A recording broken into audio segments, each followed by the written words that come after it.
Hi, Gil Orozco with Jameco Electronics.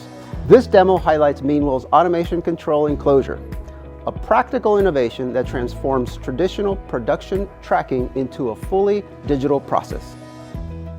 The Meanwell HDR3012 powers the BrainBox BB400 and diffuse sensor.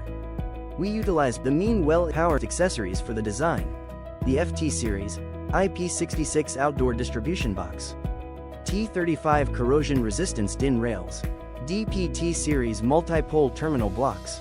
The CP2E series AC/DC emergency switch provides instant manual control. So let me talk about the application. The idea was to measure the number of boxes, but also to incorporate the weight of each particular box to determine variances.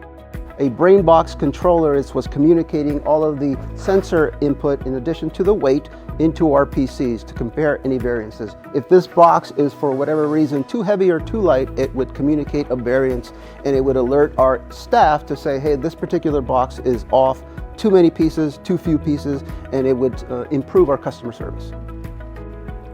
So some of the improvements we're seeing now with the BrainBoxes in this application is that we can measure a real-time weight and compare it to what our system is expecting. So if there's a variance, we can fix it right away and improve our accuracy. And it's also measuring our boxes per hour. You can look at it per day, per shift. So we're getting some interesting data there as well. In the past, Jameco workers recorded every shipment manually. Now with the automated conveyor counter, each box passing down the conveyor belt is instantly detected by a sensor and recorded digitally. From everyone at Jameco, and this is our warehouse crew, I just want to say thank you to Meanwell for the automation control improvement.